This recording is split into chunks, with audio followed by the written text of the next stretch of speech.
Hello, Chris here with episode 58 of Is This Worth Seeing Theatrically? We're talking The Roses. This is the newest movie with Olivia Colman and Benedict Cumberbatch from director Jay Roach. It is a retelling of the book The War of the Roses. There was a movie back in the 80s called The War of the Roses that starred Kathleen Turner and Michael Douglas, and it was directed by Danny DeVito, who also starred in it. Ultimately, is this movie worth seeing theatrically? I would say yes.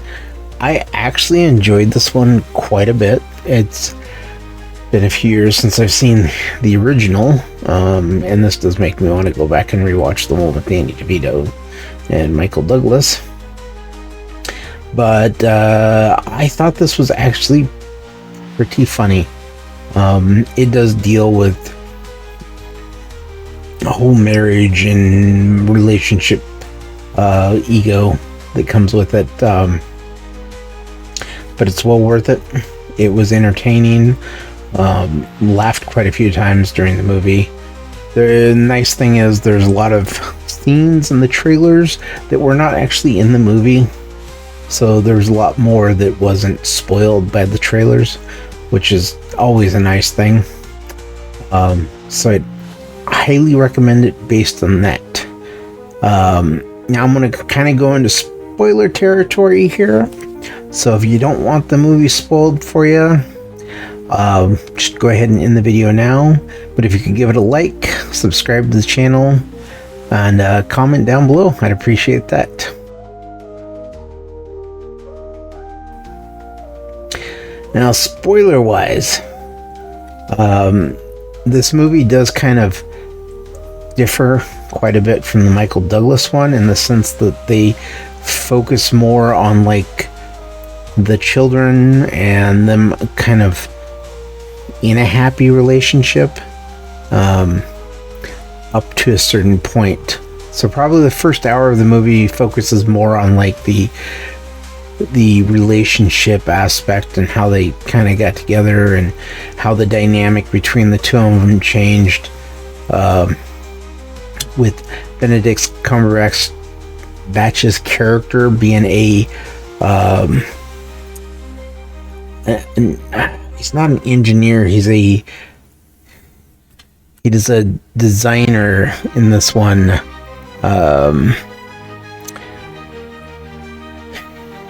He like a building designer, and so his dream, his aspirations of like leaving behind a building that everybody would look at come crashing down when he decides to make a building that's supposed to be a maritime museum, and he decides to kind of build a sail on top,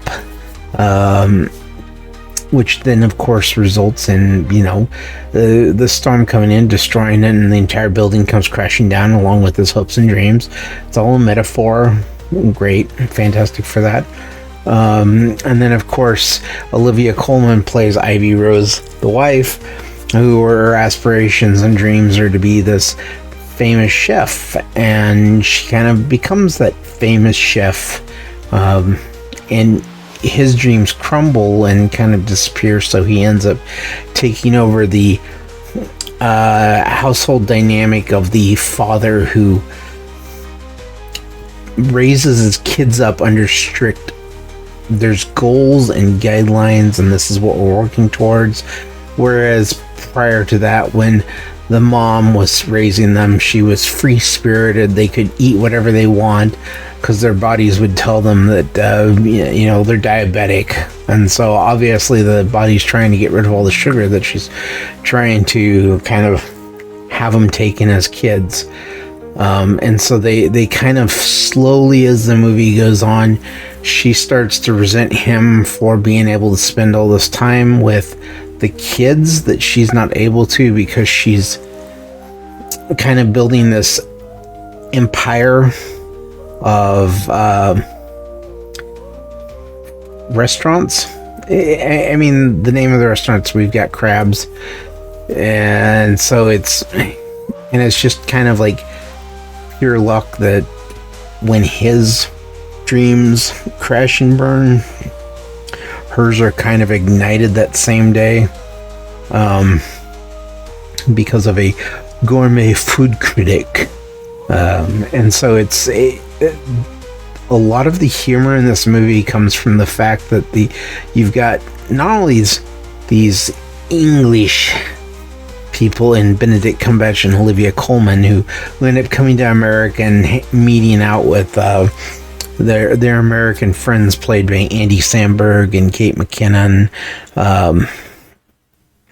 and there's just so many moments where it's just like it's just the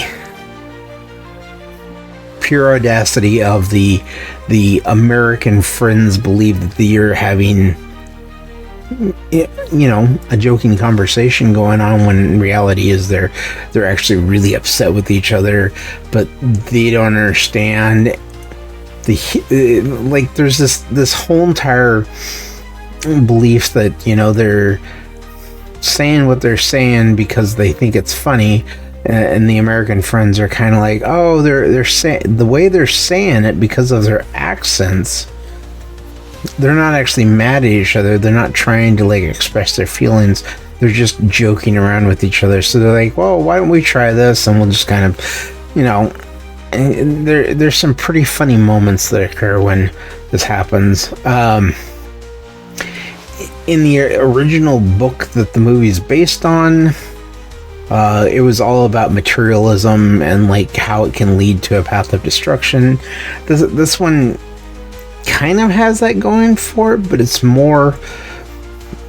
seems to be more centered around the ego of, you know, they don't necessarily want to get divorced, but at the same time they can't really express their feelings openly for each other in a way that is good for the relationship. So when they do finally, the last 15 minutes of the movie, decide to get a divorce, that's when the kids are like, oh, finally, you know, we heard you're getting divorced. Now you guys can finally stop like hating each other and you can actually be good parents again, type of thing. But the movie does kind of, the book comes out and essentially has it where both of them end up dying at the end. I believe through they kill each other off. This one, it's during their rampage around the house, trying to kill each other before they have their moment of revelation that they actually still care for each other. They don't realize that they caused a gas leak, and so the movie kind of ends with this: did the house explode and did both of them die in the house, or are we supposed to leave it up as, you know, they could possibly have lived after the house was destroyed? It just kind of, it ends with them saying, turn on the fireplace, and then it goes to credits. So it's kind of, it's kind of vague in the sense that they actually just end up dying at the end after they kind of reconnected, realized that they actually love each other and that everything they were doing was kind of stupid and petty. So if you're not one for like kind of the ambiguous ending that doesn't really straight up tell you that yes, they're dead, this one might kind of irritate you at the end, but I'm pretty sure it's fairly clear as to what happened. But it's still, it was a good movie. I'd recommend it. Go check it out in the theater, and I will catch you on the next one.